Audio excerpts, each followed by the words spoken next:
नमस्कार दोस्तों, स्वागत है आप सभी का इंडियन स्टडी के हिंदी यूट्यूब चैनल पर। चलिए स्टार्ट करते हैं दोस्तों।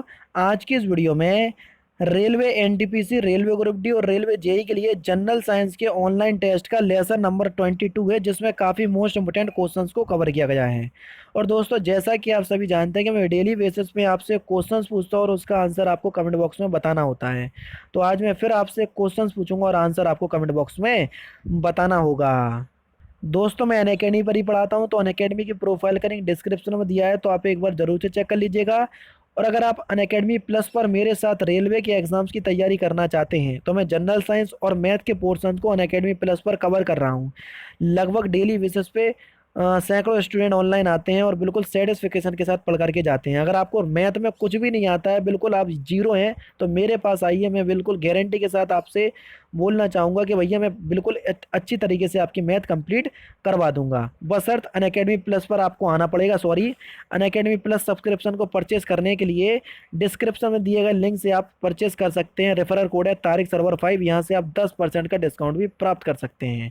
तो चलिए दोस्तों, स्टार्ट करते हैं और देख लेते हैं पहला क्वेश्चन। पहला क्वेश्चन दोस्तों आपका, कि प्रकाशीय तंतु निम्नलिखित में से प्रकाश के किस सिद्धांत पर कार्य करते हैं? परावर्तन, अपवर्तन, विवर्तन या पूर्ण आंतरिक परावर्तन। तो ये हमको बताना है कि प्रकाशीय तंतु प्रकाश के किस सिद्धांत पर कार्य करते हैं। तो दोस्तों, अगर हम बात करें प्रकाशीय तंतु की, कि प्रकाशीय तंतु प्रकाश के किस सिद्धांत पर कार्य करते हैं, तो आपका सही आंसर हो जाएगा पूर्ण आंतरिक परावर्तन। जी हाँ दोस्तों, प्रकाशीय तंतु जो है वो प्रकाश के पूर्ण आंतरिक परावर्तन सिद्धांत पर कार्य करते हैं। नेक्स्ट क्वेश्चन की अगर हम बात करें कि यंग प्रत्यास्थता गुणांक का एसआई मात्रक क्या है? हेनरी, हर्ट्ज, पास्कल या डायोप्टर। तो जल्दी से बता दीजिए कि यंग प्रत्यास्थता गुणांक का एसआई मात्रक क्या है। तो यंग प्रत्यास्थता गुणांक का, देखो पहले तो आपका ये ऑप्शंस ही गलत हैं, ठीक है। मैं आपको यंग प्रत्यास्थता गुणांक का एक्चुअल में मात्रक बता दे रहा हूँ कि यंग प्रत्यास्थता गुणांक का मात्रक क्या होता है। ये होता है आपका न्यूटन पर मीटर स्क्वायर। क्या होता है? न्यूटन पर मीटर स्क्वायर। तो एक बार आप इसको क्या कर लीजिएगा, यंग प्रत्यास्थता गुणांक के मात्रक की बात हो रही है, तो यंग प्रत्यास्थता गुणांक का जो मात्रक होता है, जो जैसा कि मैंने आपको बताया, क्या, न्यूटन पर मीटर स्क्वायर, यानी कि आपका आंसर होगा न्यूटन पर मीटर स्क्वायर। ठीक है, इसको सही कर लीजिए क्योंकि ऑप्शंस में गलत प्रिंट हो गया है इसलिए। नेक्स्ट है आपका, कि वह पदार्थ जो ध्वनि का सहयोग करता है क्या कहलाता है? माध्यम, तापमान, घनत्व या उपरोक्त में से कोई नहीं। तो जल्दी से बता दीजिए आपका सही आंसर क्या होगा। वह पदार्थ जो ध्वनि का सहयोग करता है क्या कहलाता है? माध्यम, तापमान, घनत्व या उपरोक्त में से कोई नहीं। तो आपका जो सही आंसर हो जाएगा वह हो जाएगा आपका माध्यम। जी हाँ दोस्तों, वह पदार्थ जो ध्वनि का सहयोग करता है क्या कहलाता है?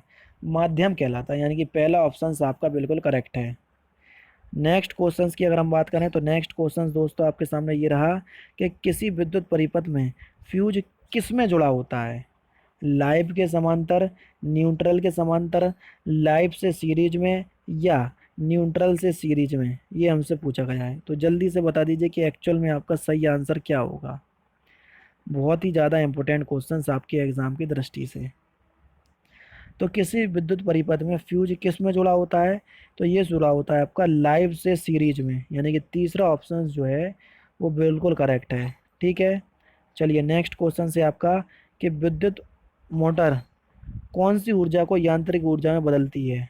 ध्वनि ऊर्जा, यांत्रिक ऊर्जा, रासायनिक या विद्युत। तो जल्दी से बता दीजिए कि विद्युत मोटर कौन सी ऊर्जा को यांत्रिक ऊर्जा में बदलती है। तो आप सभी लोग जानते होंगे, तो ये है आपकी विद्युत ऊर्जा को यांत्रिक ऊर्जा में बदलती है विद्युत मोटर। समझ रहे हैं? इंपॉर्टेंट क्वेश्चन है काफ़ी ज़्यादा। और यांत्रिक ऊर्जा को विद्युत ऊर्जा में कौन बदलता है? वह है आपका डायनोमो। नेक्स्ट है आपका, कि सूक्ष्मदर्शी यानी कि माइक्रोस्कोप का आविष्कार किसने किया? Joseph Niepce, Blaise Pascal, Linus Pauling या जैकरियस जेनसेन। तो जल्दी से बता दीजिए कि सूक्ष्मदर्शी का आविष्कार यानी कि माइक्रोस्कोप का जो आविष्कार है वो किसने किया।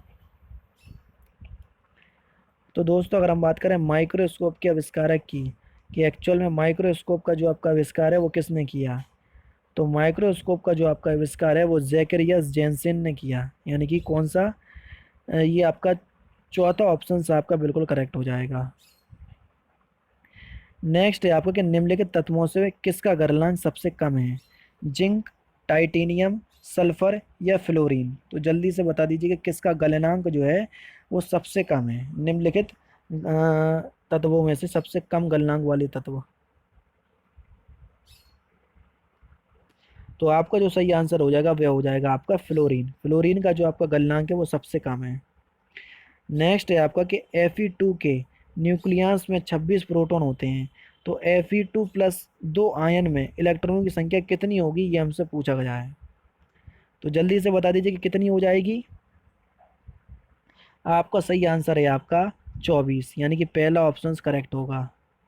नेक्स्ट है आपका कि निम्नलिखित में से कौन से रेडियोधर्मी तत्व है, कोबाल्ट, यूरेनियम, ऑर्गन या क्रोमियम। तो जल्दी से बता दीजिए कि निम्नलिखित में से कौन से रेडियोधर्मी तत्व हैं। इंपॉर्टेंट क्वेश्चंस काफ़ी ज़्यादा।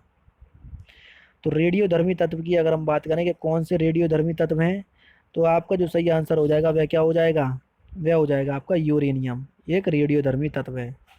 नेक्स्ट है आपका कि टेमेरेंट्स इंडिका किसका वैज्ञानिक नाम है, नीम का, अनन्नास का, इमली का या चीकू का।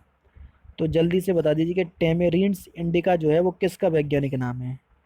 तो टेमेरिंड्स इंडिका जो है ये किसका वैज्ञानिक नाम है, ये इमली का वैज्ञानिक नाम है। किसका दोस्तों, इमली का, यानी कि तीसरा ऑप्शन जो है वो बिल्कुल करेक्ट हो जाएगा। नेक्स्ट क्वेश्चंस की अगर हम बात करें तो नेक्स्ट क्वेश्चंस, वायु में किस अक्रिय गैस का अनुपात सबसे अधिक होता है, carbon dioxide, nitrous oxide, argon या कार्बन मोनोऑक्साइड। तो वायु में किस अक्रिय गैस का अनुपात सबसे अधिक होता है, आपने कई बार पढ़ा होगा। तो उस गैस का नाम है ऑर्गन। कौन सी गैस है, आर्गन गैस जो है, जिसमें वायु में अक्रिय गैस जो है जिसका अनुपात सबसे अधिक होता है, यानी कि तीसरा ऑप्शन करेक्ट है। किस गैस को ग्रीन हाउस गैस के रूप में नहीं जाना जाता है, ध्यान रखना, नहीं जाना जाता है। Methane, carbon dioxide, nitrous oxide या हाइड्रोजन। तो कौन सी ऐसी गैस है जिसको ग्रीन हाउस गैस के रूप में नहीं जाना जाता है, तो उस गैस का नाम है हाइड्रोजन, यानी कि चौथा ऑप्शन आपका बिल्कुल करेक्ट है। नेक्स्ट है आपका कि निम्नलिखित में से कौन सी मानव शरीर की सबसे बड़ी कोशिकाएं हैं, अग्नाशय कोशिकाएं, उपकला कोशिकाएं, तंत्रिका कोशिकाएं या अधिचर्मक कोशिकाएं। निम्नलिखित में से कौन सी मानव शरीर की सबसे बड़ी कोशिकाएं हैं।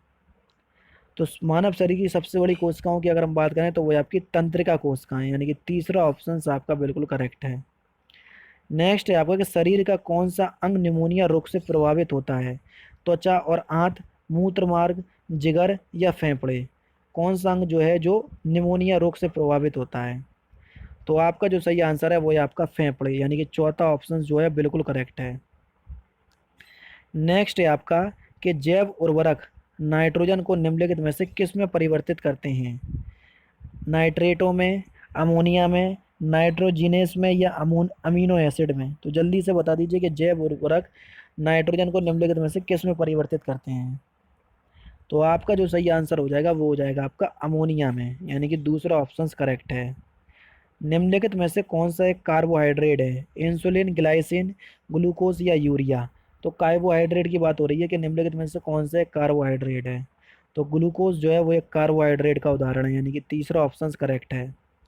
निम्नलिखित में से कौन पौधों की जड़ों से उसकी पत्तियों तक जल पहुंचाता है, जाइलम, फ्लोयम, जाइलम तथा फ्लोयम दोनों या तने तथा जड़ का आवरण।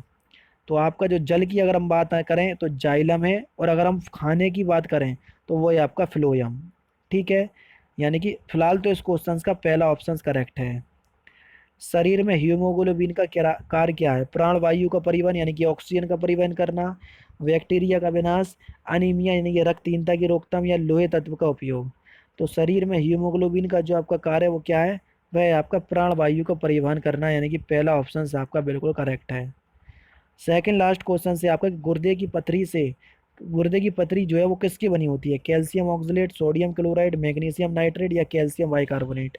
तो गुर्दे की जो पथरी है वो कैल्शियम ऑक्सलेट की बनी होती है, यानी कि पहला ऑप्शन जो है वो बिल्कुल करेक्ट है। और लास्ट क्वेश्चन से आपका कि परिवहन नेटवर्क प्रणाली में सीएनजी का क्या अर्थ है, सीएनजी का फुल फॉर्म, वो भी हिंदी में। तो इंग्लिश में तो होता है आपका कंप्रेस्ड नेचुरल गैस, और कंप्रेस्ड को बोलते हैं संपीड़ित, नेचुरल को प्राकृतिक, गैस को गैस, तो संपीड़ित प्राकृतिक गैस, यानी कि तीसरा ऑप्शन आपका बिल्कुल करेक्ट हो जाएगा।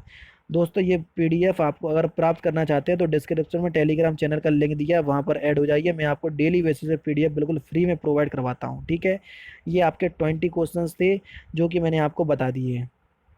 और अगर आपके जितने भी नंबर आ रहे हैं तो आपको ईमानदारी के साथ बता रहे हैं कि मेरे आपको इतने नंबर आ रहे हैं। अब मैं आपसे क्वेश्चन पूछने चाहूंगा और उसका आंसर आपको कमेंट बॉक्स में बताना है। तो आज का जो आपका क्वेश्चन है वो ये रहा आपके सामने। कौन सा रक्त समूह सर्वदाता कहलाता है? O positive, O negative, A B negative या ए बी पॉजिटिव? तो सही आंसर जो है वो आपको कमेंट बॉक्स में बताना है। तो दोस्तों फिलहाल की वीडियो में सिर्फ इतना ही। अगर आपको वीडियो पसंद आए तो प्लीज़ वीडियो को लाइक कीजिए, शेयर कीजिए और साथ ही साथ मेरे चैनल को सब्सक्राइब करना ना भूलें, क्योंकि मैं रोजाना इसी तरह की वीडियोज़ आप लोगों के लिए लाता रहता हूँ। नमस्कार दोस्तों, जय हिंद, जय भारत।